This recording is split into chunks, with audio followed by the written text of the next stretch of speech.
Hey everybody, Mark Johnson here, founder and creative director of Able Ape Studios, back again with another book review for you. Yes. And this book, I'm definitely excited to share this one with you. I actually didn't plan to do the video for this one, but it was a short book and I finished it over the weekend. And I felt that if I just do a really quick review, everything will be fresh and my thoughts will be fresh, and I'll be able to kind of show you the excitement that I have for this book and sharing this book. Because I mean, the situation is this: I've heard about the book, and I just never got it. And I would see a lot of interviews with the author, and it just kind of sounded like more and more like an interesting book. And off the strength of this book, he's also written another book. In the same manner, I would believe, the books look similar. So I'm assuming, it's kind of got the same content, maybe, more developed content. But I've just been excited about reading this book, and I've heard other people, have good reviews on this book as well. And so I kind of wanted to just get it in, do it, and get it over with, So the book that I'm talking about is Austin Kleon's Steal Like an Artist. Yes. I've heard about this book kind of online. I think the first interview I saw was heard about, how to become an artist, or, definitely the title of the book makes you definitely intrigued to kind of see what the content's about. And, through the interviews and kind of getting to see who the author was and kind of, understand his kind of, journey, like I said, I definitely had to get this book. And as an artist, that was another thing. Kind of wanted to kind of get an idea of what he was going to share. And through that, I found him on Twitter, started following him there. I think I have him on Instagram, possibly. And, kind of just wanted to see what his content was about. I eventually finally got the book. And now that I've read it, I'm definitely, like I said, excited to kind of share this, review this book for you. Again, definitely like an artist, as an artist, I was attracted to this book.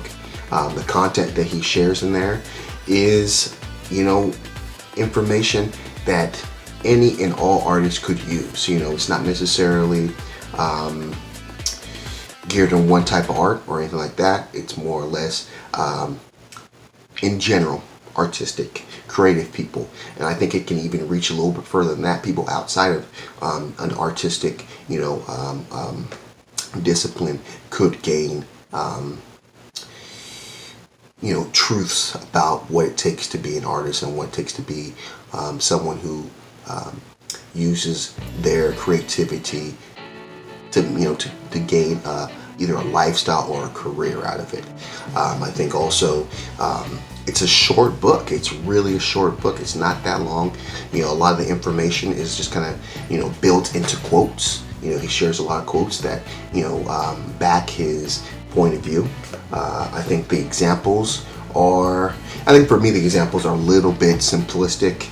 Not saying that they're not in depth enough. I'm just saying they're a little simplistic. And I think this is a great book, again, that you could reread because it's that short and the examples are that simple to kind of understand. I think I would share this with anyone who has art on the mind, creativity on the mind.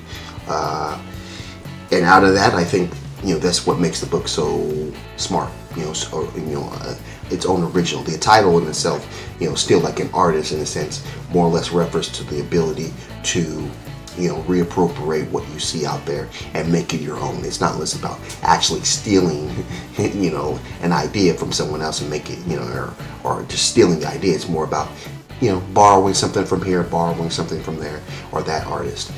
He has a lot of examples that help you build your routine. I think that was smart, more or less, than rather than saying this is how you do it.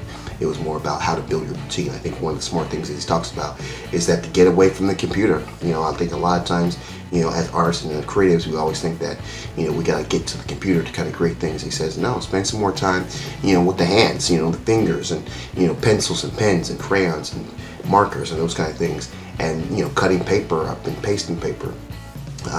And spend more time in that kind of creativity before you get to the computer and try to polish it up and make it a more finite piece. I think another one he was talking about is how you set up your work area, your workspace. I think that's something that I've kind of gained over my experience as an artist, is that I need to have, in a sense, two separate workspaces. One where I'm actually doing the cutting, the pasting, and working with the markers and the pencils, and a space where I'm working with with my computer, and again, finishing the product off. I think another thing is talking about getting a file, a creative file, things that inspire you. Have that file available so that you can kind of go through it and put either new things in or pull new things out that you can develop into an idea and into a project. There's other ones that he talks about on here where he's talking about I think the major thing, which I found in his interviews, is that I think he was the first one, maybe Gary Vaynerchuk was the first one, but I would say Austin's the first one that mentioned that it doesn't matter where you live, you can make it. You can make a living as an artist or as a creative. It doesn't matter, remember, because we have the internet. People will find you.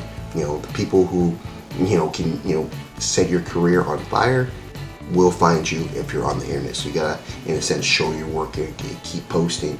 I think it was Austin that did say that, before I actually heard Gary Vaynerchuk talking about it. But it's the matter of just showing your work, putting your work out there, through your social media, be your social media tags, be it on Twitter, be it on Facebook, a blog or whatever it is. Show your work, and I think that's, for me, is definitely one of the stronger points, because at a certain point I wasn't showing my work. I was just like, saving it, in the sense like I'm gonna have an art show that I'm gonna show it then. But no, just kind of put it out there. The people that need to see it will eventually see it if you stay consistent, persistent. So, there's a lot of other things that I could share about this book. I don't want to go too deep because, I want to give you all the goodies that are in the book. But definitely pick this one up. It's, Steal Like an Artist by Austin Kleon.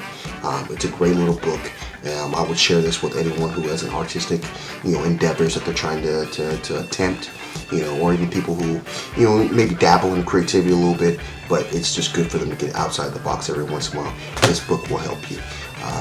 So yeah, that's why I'm excited about this book, because it's kind of right on time, right on schedule with the things that I'm working on for myself. And so I'm glad that I picked this one up, and yeah, definitely, share it with, like I said, anyone that's got, creativity on the mind, and it will help them kind of finite it, make it even better than they are right now. And again, it's short books, it's not that long, so you could read it, you could probably read in a day. I took a couple days because I just didn't want to, like binge read. I wanted to be able to, let some of the topics that he shared in the book kind of, marinate within me. So yeah, that's my review for Austin Kleon's Steal Like an Artist. Hopefully you enjoyed this review. If you did, definitely give it a thumbs up. If you like what I'm doing on the channel, definitely subscribe. And you can also leave me a comment in the comment box below if you had the chance to read this book, or you're excited to read this book, or if maybe there's some points that I didn't get to touch on, but you would like to be able to share with a wider audience through my YouTube channel. So, like we always do at this time, have a blessed day. See you on the flip side. Let's go.